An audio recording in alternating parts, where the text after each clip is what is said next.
All right, ladies. Well, Leah, thank you so much for being here. Everyone out there listening in, we have Leah Ferrone again with us. And if you haven't heard her first time on here, it's in episode 16, which I will link below. Highly recommend it.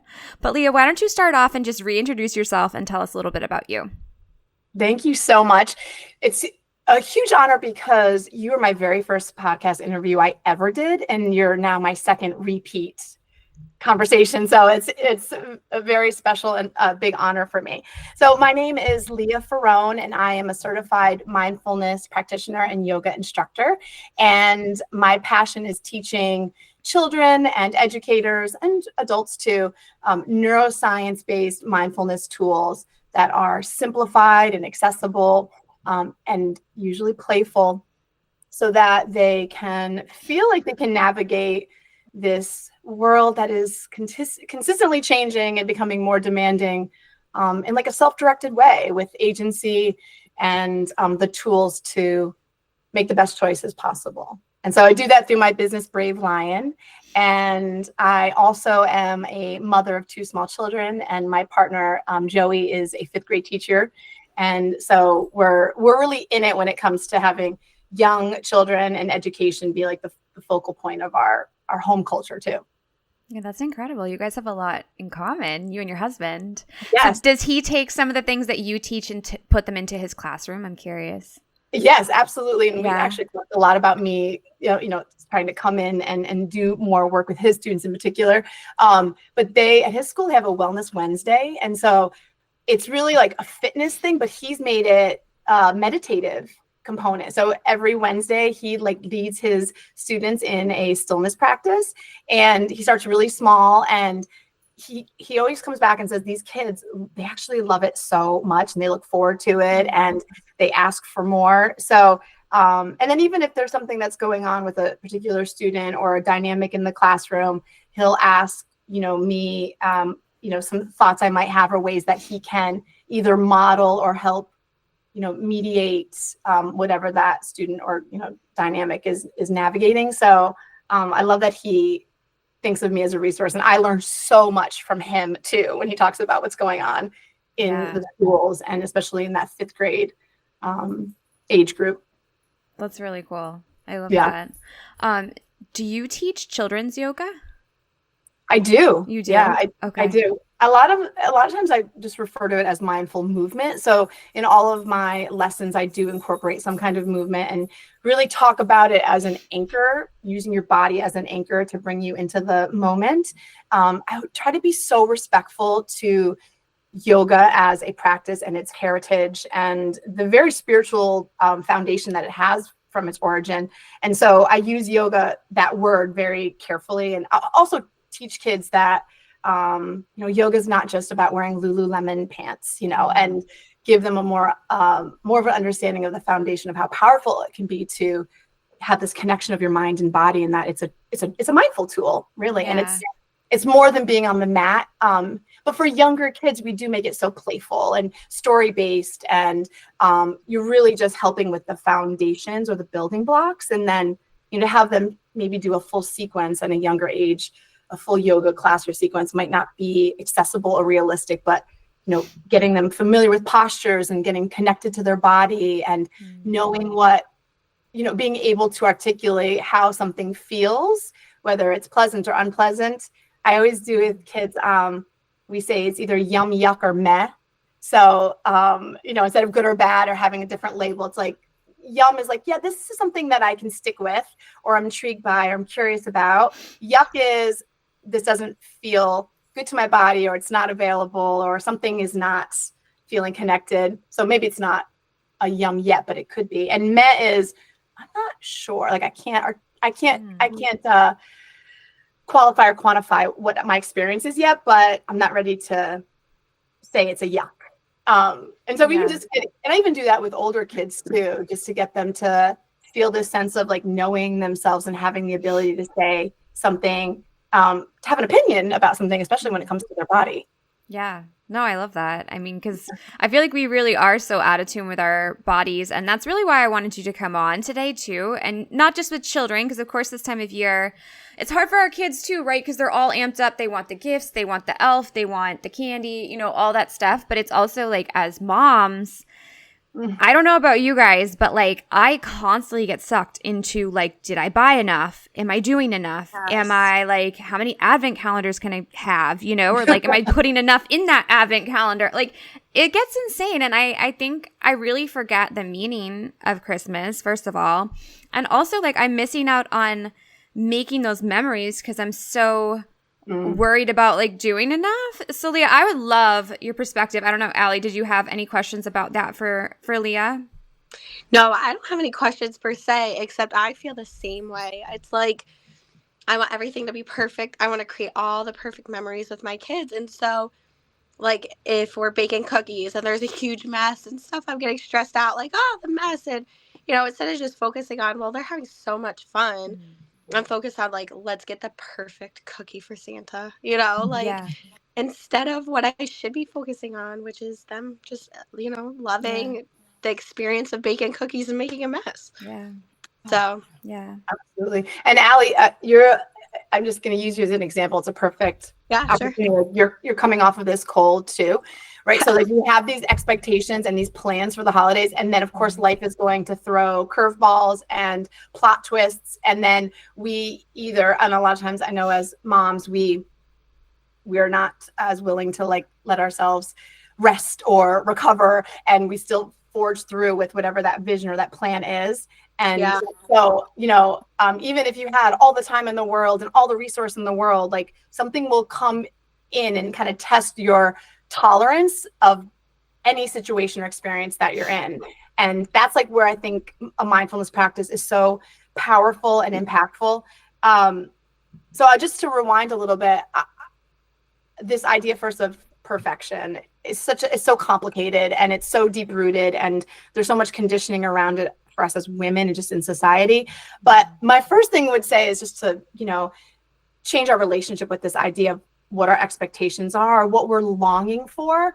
One of the things in mindfulness, one of the foundations, and when we talk about, I want to actually just say, when I talk about mindfulness, it's really this just training and this practicing of bringing yourself consistently back to the moment, like anchoring in what's happening right now instead of allowing our mind to ruminate about the past or project about what we want or the future to look like. So again, like, it's December 4th. And if we're making cookies, we're like already thinking about Christmas Eve and Santa, right? Instead of like, I'm having this moment with my children and there's literally nothing else that has to happen for it to be complete. Like this moment itself is enough. And when you practice bringing yourself back, the act of practicing to bring yourself back to the moment, you just notice how many thoughts are running through your mind at any given moment that have actually nothing to do with the moment. So a lot of times in mindfulness, we talk about this concept of non-striving. And this is so tricky in our culture because we are always like thinking about a goal or an outcome that we want to happen. And we want to do everything we can to control it to be that way. So whether there's a certain amount of presents under the tree and they're wrapped a certain way, and we've cooked a certain amount of like special treats, or we've started a couple new traditions that our kids will hold dear and remember and give to their, like we put so much longing and of what we want into the holidays and every day, really, we're being honest with ourselves. Right. But this idea of like really just even just being aware of it, like, oh, I have this longing for this thing for my child. Like, where does this come from? Who am I doing this for? Why is it that important? And even just asking those questions like anchors you in the moment from the thoughts of like, it has to be perfect. It has to be done in this amount of time. Oh, I have laundry, that I have to do. What was the amount of the like secret Santa swap that I have to stay with? Like, you constantly have that train of thought that's not about the moment. And when you keep coming back to like, why am I doing this right this moment? And you're connecting and you're looking up and zooming out at like the big picture. First of all, that's like the number one thing is to really help give yourself perspective of what's the most important. Mm-hmm. And as Thich Nhat Hanh says, he's just an activist and a peace activist and a monk who has brought so much wisdom to these teachings over the years. But he says that the greatest gift you can give the world is the quality of your presence. Mm-hmm. So when we think about making the cookies, like, it's not about making a perfect cookie. It's about the quality of Allie with her kids, being able to be tolerant of the mess, being able to look at a cookie that looks nothing like a reindeer, but say, this is the work of art. Yes. And and that right there is the thing that your kids will remember. Mm-hmm. Yeah, that's so good. Right? That's so good. And it's really true, because I mean, I don't really think, I mean, sure, my daughter cares about presents and all that stuff, but when it gets down to it, she really just wants present time with me. And I think I brought up this story before, but she's played this game with me called Kangaroo since she was like super little, and it's so stupid. And like, I will literally set a timer for 10 minutes, and she is 9 and she still loves doing it. But it's because I set this timer and I literally just focus in on being a mama kangaroo, which is so ridiculous. But it's like, she's so happy for those 10 minutes, and it gives her that time where I'm not trying to do dishes or, whatever, clean up the mess or whatever's happening around me, and I'm just there. And that's just one instance, but I think they really just want our attention, right? To just get down on the floor and be completely present with them. And I find that this time of year, it's just really, really hard. Like you said, Leah, I feel like we do project a lot onto our kids too, what we want that moment to be like with the cookies, whether we're giving them to teachers or whoever, we want them to look a certain way, or we want this parade to go a certain way. We don't want them to have a meltdown. Again, we're like projecting how we want this moment to be. And then it just messes up everything, because it's not going to be perfect. Like you said, Leah, stuff's going to happen. Mm-hmm. Or, they're 4 or 3, and like our expectations are way above what they should be. And I don't know, like, I know you really believe in meditation. Like, what do you think is the best way to start pulling ourselves back into like our mindfulness and like assessing what is most important in this moment? Well, I do want to say that the beauty of a mindfulness practice is that it's scientifically proven too. Recently, even more so, they've been able to show this, that whether you have a formal practice where you're sitting on a meditation cushion and meditating for 5 to 20 an hour, whatever it might be, a day, or you are practicing mindful moments throughout the cadence and rhythm of your life, there is scientific benefit to both, right? And of course, like, if we could all go to a cave and like meditate and for hours upon end, we'd be closer to this enlightenment way of being, but that's not realistic. And if anything, it gets harder and harder to find, it feels like, the time to carve out something that's formalized, whether, again, sitting on a meditation cushion or going to a community yoga class.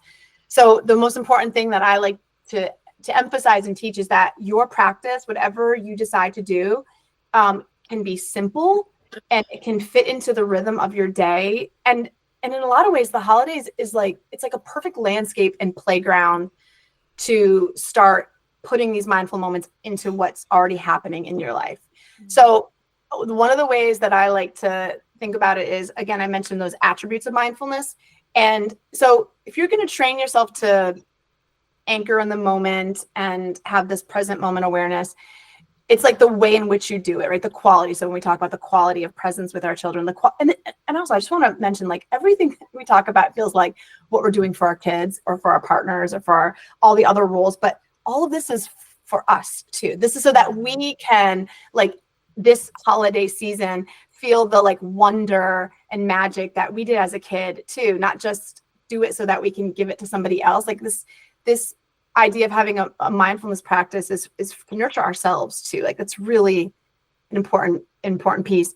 So for example, one of the foundations of mindfulness is beginner's mind, or curiosity. So if you were to train yourself to come to the current moment, but with like curiosity, as if you've never seen this moment before, which you really haven't, but some aspects of that moment you might be familiar to you, which make us like so robotic and automated, right?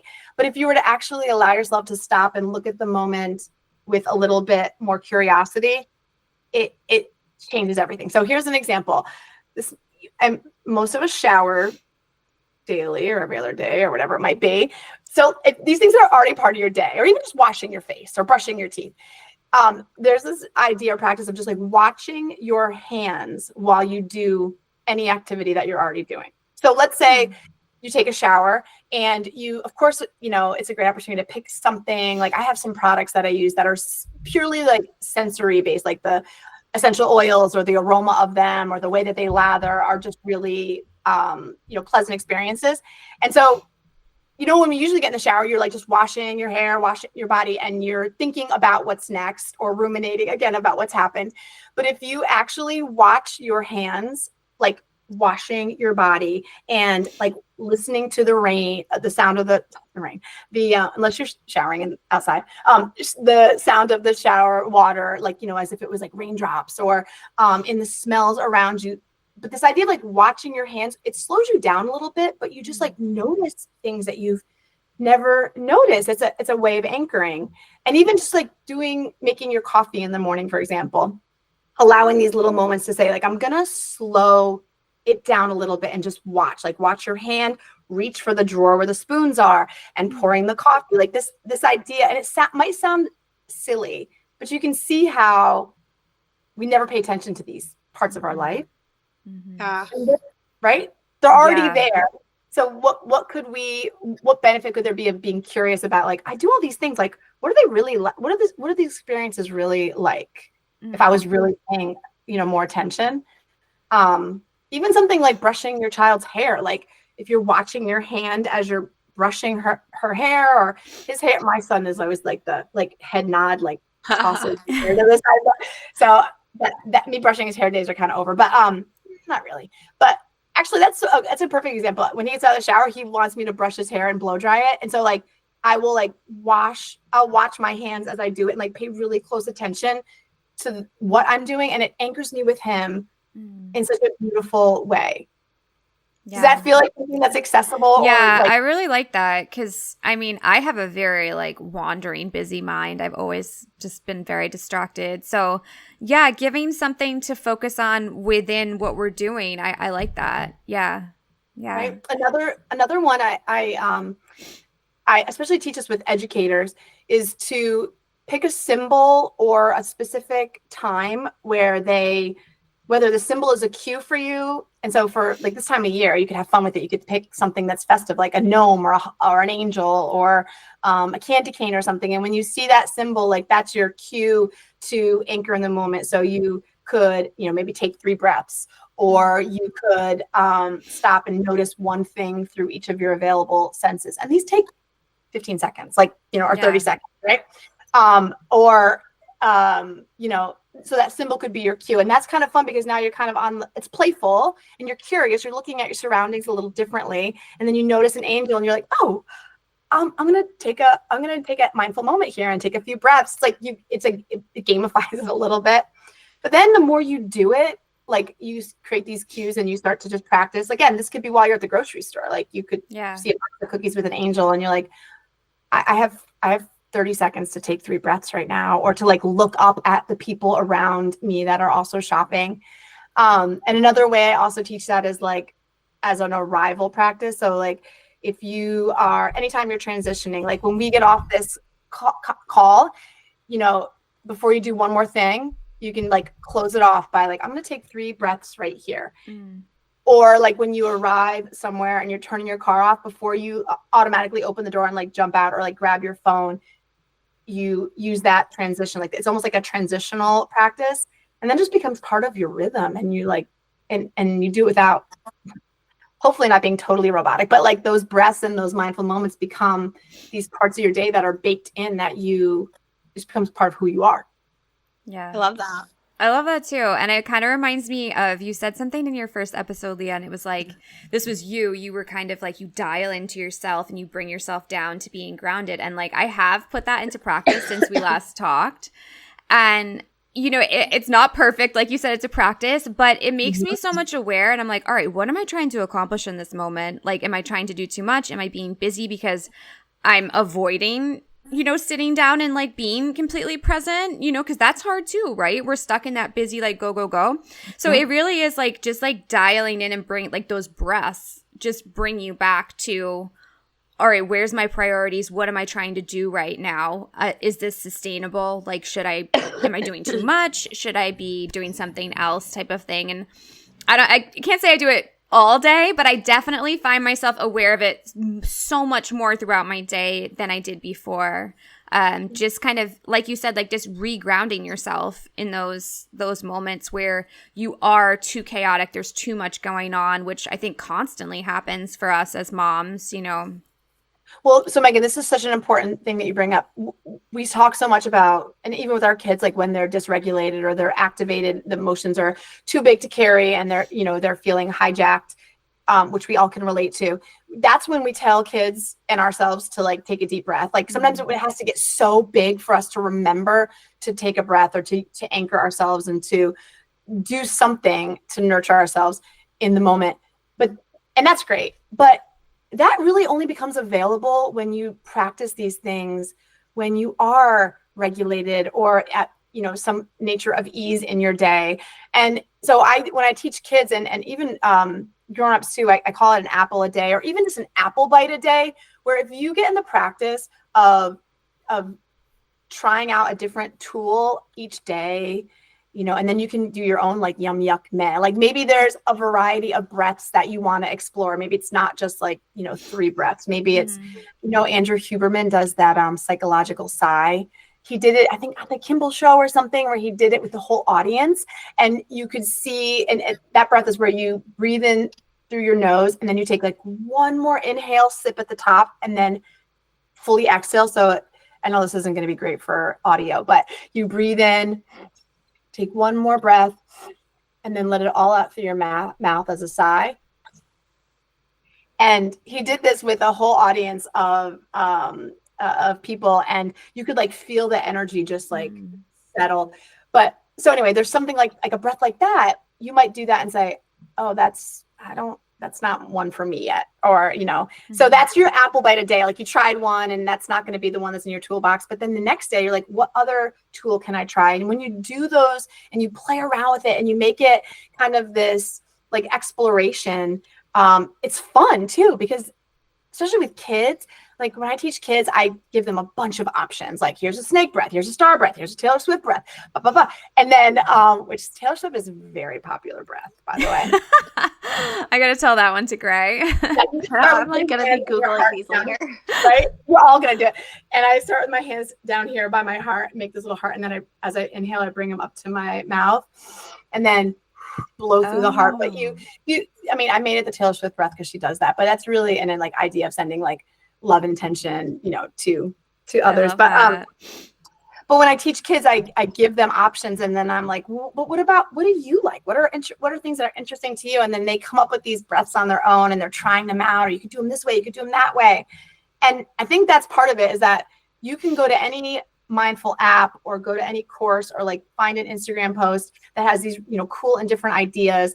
And it's kind of like we're in a great time where we can play with all these different tools, and we get to be like the stewards of figuring out a way to just kind of sprinkle them through our day and play with them and see how they feel and what is like the yum to us. Like what's the thing that, that breath or that anchoring practice or, yoga, maybe even just taking a moment to stop, drop, and, pick a posture and a pose and hold it for a little bit, even, especially restorative poses.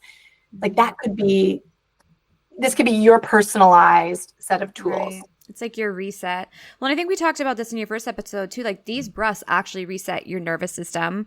And so of course that's huge. But also like when we're doing this as moms and like gaining these strategies that work for us, this is in turn going to make us a better parent.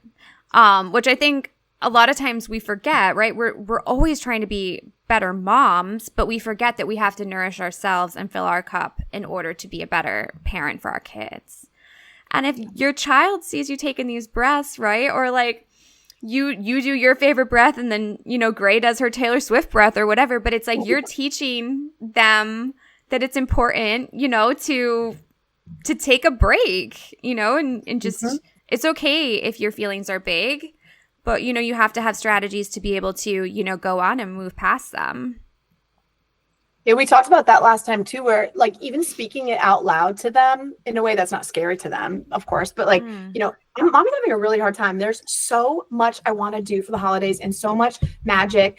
And, you know, we can't do them all. Like, what should we do? Like, instead of prescribing our magic to the children for like what we think their magic needs to look like for the holidays, you know, asking them, you know, what would make the holidays the most special to you? What do you want to do? And maybe, you know, well, I think every kid wants to bake cookies, but, you know, there might be some things that I think I have to keep alive as a tradition, and that's not as meaningful to them, you know. But even in those moments where you're having a hard time, like I'll say for this holiday season, it's very unique and special that my brother is coming home from Montana, and this is the first time that us 5 siblings have been in Saratoga in over 5 years, which is really hard. It's been really hard to be so like, you know, my other brother was in Sweden. So it was like from between Montana and Sweden, it was hard to get everybody home at the same time. And then with that, there's also like a bunch of 40th birthday parties of my cousins and my other brother and my other cousin there's a lot of like really great things happening. But what that means is that we are having Christmas celebrations on the 22nd, the 23rd, the 24th, and the 25th. Oh my gosh. And my husband is like, we have 4 nights of like, and we're like 2 Italian families, like this all out celebration. And so to me, I think about that, like there's going to be so much magic for my kids on those 4 days that like the process leading up to that has to be like, you know, as nurturing and restful as possible. And those like those restful moments and those like can still be magic. It can be like having twinkle lights and watching a movie or playing cards and playing and drinking hot chocolate. You don't have to be these big grand moments, I think, that we prescribe for them. Yeah. Yeah. I love that. And I think it's hard to find because again, we're like, what was the word that I used? So I think it has to be big, right? And like I think that has projected onto my daughter. So then she thinks we always have to be doing something big, but really there's so much magic, like you said, in these small moments, which I've been really trying to do this year, like hot chocolate. Well, I put the ornaments on the tree, or, you know, today we're gonna fill out our Christmas cards and send them out, you know, little things like that are still like a tradition and special, but they're not like we're going partying, spending money, you know, doing all these things that, sure, they're fun too, but it doesn't have to be that. Absolutely. It goes back to that idea of like the quality of our presence being the most, because who said this recently? I mean, it's not like the most novel thought, but it was like that. Yes, I guess it is actually that our kids don't necessarily do what we say, but they do what we do. And so, you know, if you make Christmas about or the holidays about all the other things, but you are frantic and you are it's like just getting to the finish line. Again, that's the other thing. Like Megan, you said something about, you know, when the presents that Gray wants and is excited about, like once everything's open, like within 5 minutes after the frenzy of opening presents, there's like a lull. Like there's like this feeling everyone's kind of like crashes or something. And could you imagine if you put the importance of like all of the days leading up to the holiday, the actual holiday, whether it's Hanukkah or Christmas, or to be one that is like as important as that day, like, because they're all like, it's all preparation and you know, and the what we put into the preparation is just as important as the end product, right? And that shows up for the way that we approach that. Because like I was at the store and I was like, oh, this is the first year that I'm gonna buy wrapping paper in November, and I'm gonna be so prepared. And I sat in that aisle and I was like overthinking which paper, because in my mind, like the way that I present a present to a family member, I needed it to look a certain way. And so I wanted to bring this up too, because we talk about like the anchoring practices of your breath and your body and your senses, but really managing our thoughts and like noticing the quality of our thoughts, the types of thoughts we're having, and not letting them have all the power in our decision making and our action as part of the practice too. So when I sat there in that aisle and I realized that I dropped in and noticed all the thoughts, I was like, wow, that's so kind of silly actually. And I just picked whichever one and I carried out my day. And I didn't necessarily need to comprehend where that like idea came from of needing to be presenting this perfect gift. I don't know if it's Pinterest or Martha Stewart or whatever, but wherever it came from, that wasn't as important. It was the fact that I caught it and I didn't let that train of thought dictate the rest of the time that I had in the store and the holidays, right? Yeah. Yeah, I love that. And I think that drop in, like you said, is so, so incredible. And I mean, I think like before we finish up, I want one more perspective from you on this. So we were talking about how presence is more important than gifts, right? Like even for like your family coming, they're not going to care what a present is wrapped as. They care that you're there, right? Yeah. So like I feel like my problem is, and I don't know if you guys have this same problem, but when I drop in and I'm being busy over spending time, like present time with my daughter, I feel like it's part of like me trying to overcompensate, thinking that my presence isn't enough. Does that make any sense, Leah? So like I'm not worthy. Like I need to give her more because I'm not enough. And I think as moms, we really like, so my drop-ins are like, no, like she actually cares about me and like me being there as a mom and like me being present in this game or whatever we're doing. And I think just like putting this out there for women today, moms out there today, that we don't have to spend hundreds of dollars for our kids to appreciate who we are. They love us for how we are. And I mean, and I'm going to cry, but like, I know I'm a good mom, you know, but it's like, I still have those thoughts where I'm like, am I not doing enough? Is enough for her, you know? But I have to like you said, drop in and be like, nope. What's important right now is me just actually listening to what she has to say and just being in this moment. And I think like, I hope I'm not the only one out there. I feel the same exact way. Okay. And it's so hard, but Leah, I love that strategy of just being like, dropping in, like, is this important right now? Like, is this wrapping paper actually important right now? Like, no, it's actually like, what is she's telling me where my mind's going somewhere else? And I don't know how you would explain this to other moms out there, but what is the best way to be like, I am worthy of sitting down and doing absolutely nothing with my child and just listening to what they have to say?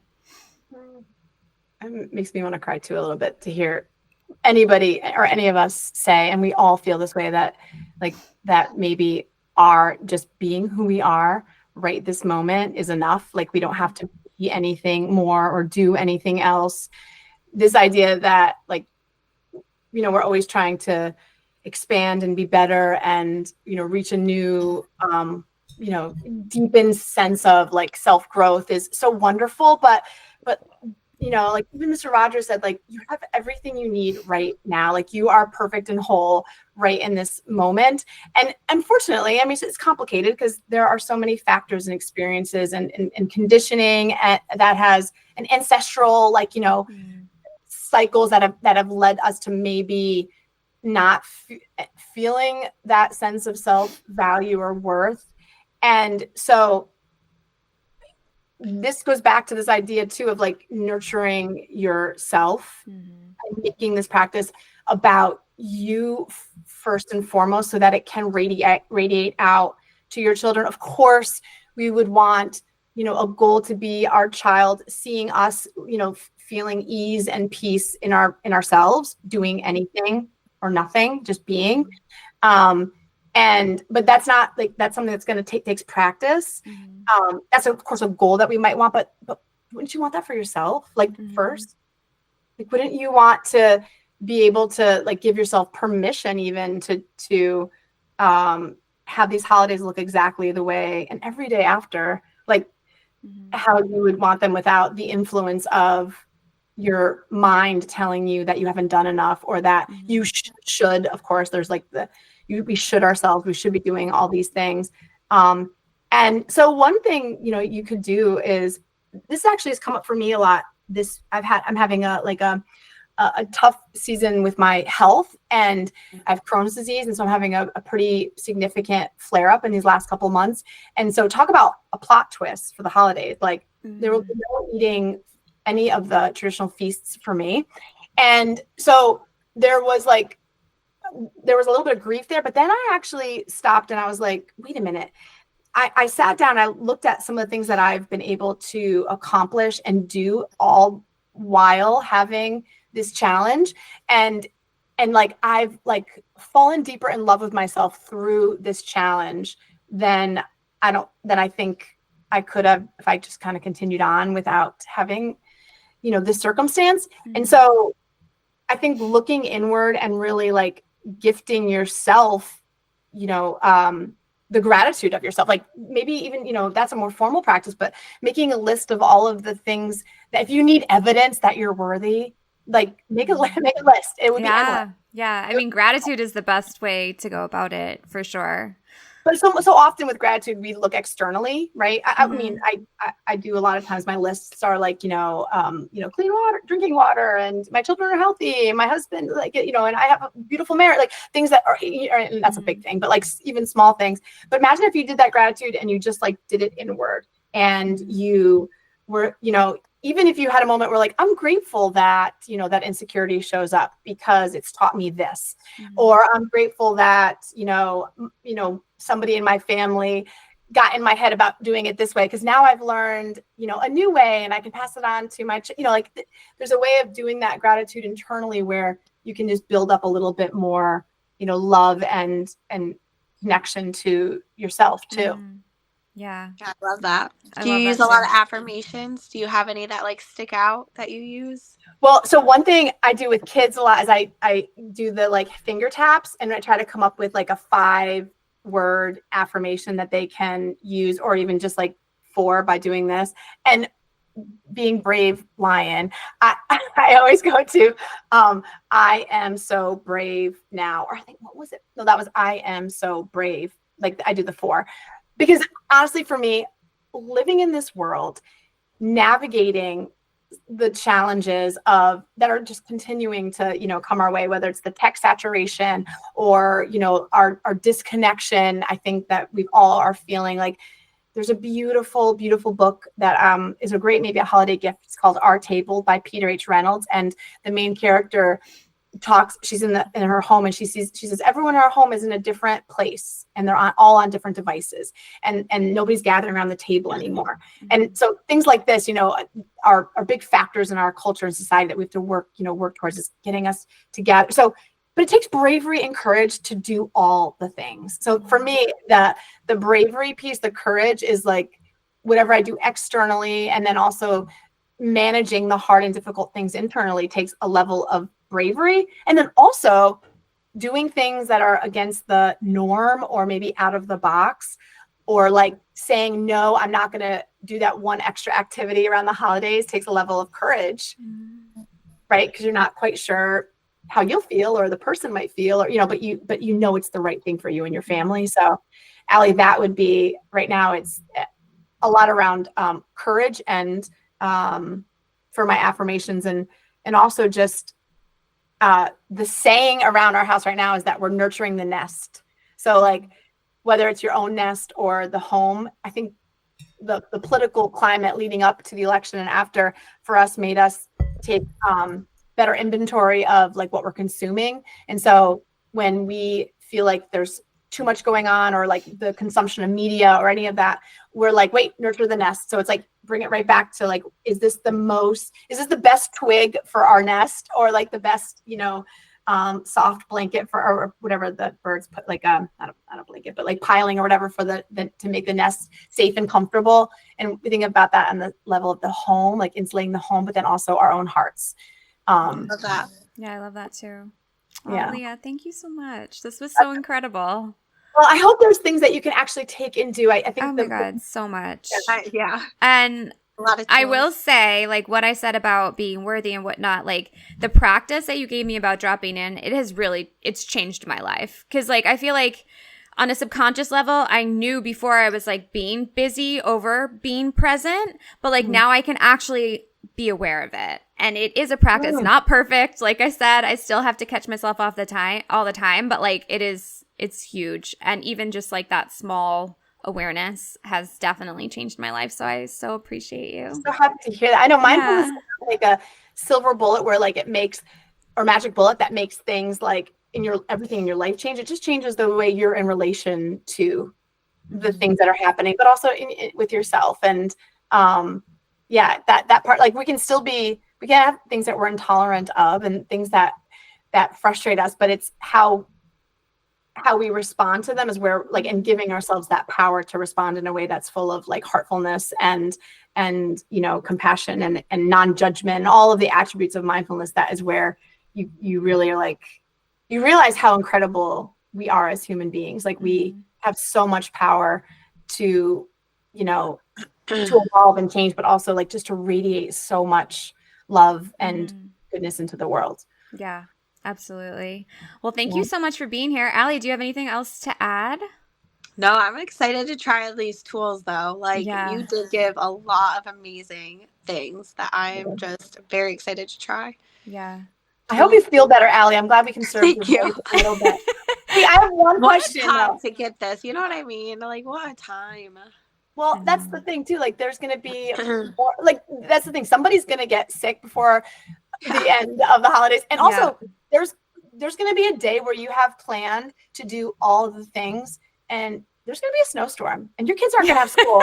And you're going to be like, what? Like, there's the Rick Rubin, who is like the producer of like Beastie Boys and Run DMC. Like, he's amazing, like, talent in the music world, wrote this incredible book, The Way, or The Creative Way, I think it's called. I usually have it nearby. But anyway, he says like his being detached from like circumstances, and being like, oh wow, like noticing as it's a movie like playing out instead of getting completely hijacked by a change of events. He says this little mantra, which has been my mantra especially this fall with my health, is I didn't expect that plot twist. I wonder what will happen to my hero next. And the hero is us. Like, so if you were able to say like, there's a snowstorm coming tonight, right? And I'm supposed to have dinner with girlfriends, and then tomorrow I'm getting my hair done. Megan, I need to talk to you about that. And then I was like, oh wait, the snow's coming. So dinner might get postponed. That hair appointment might get canceled, and I could be furious, and I could like, stomp and pout, or I could say like, I wonder what will happen to my hero next. Like, she's gonna figure something out, and she doesn't have to really do anything. She's already got the answer. So that's awesome. So good. Yeah, I love that. Teach my 6-year-old daughter that. Yeah. It empowers you, right? You're this hero. There's just a magical story that's unfolding, and you don't necessarily have control over all of it, but you have control over your relationship to it and the way you respond to it. Yeah. That's and so everything really is solvable, right? It just might not be what you wanted it to be, but it's meant to happen. Yeah. Yeah, I love that. You ever listen to Marie Forleo? She always says it's figure outable. I love that book. And that book's so good. I say that to myself all the time. I'm like, you know what? She said it's figure outable. We're going to figure it out. Yeah, that's right. And you know what, Ellie? It's like the time it takes you to figure out might not totally be like in the time that you want it to be too. I always think about that. Like, it's not figure outable. I don't have the answer maybe right now, but I will, or maybe it'll come in a way I don't expect. And that also, that's where that's sparking that curiosity too, where you're like, oh, like, I don't have to have all the answers. Like, I can be flexible and kind of, and again, that takes practice, so much practice. So much practice and patience. Yeah, for sure. All right, ladies. Well, Leah, thank you so much again. Allie, get some rest. I hope you feel better. Thank you. And we will have to do this again before a year, Leah, because you have so much great wisdom and knowledge for us. I really appreciate it. Thank you. I love this. Enjoy. All right. I'll talk to you soon. All right. Thanks. Bye. All right. Bye.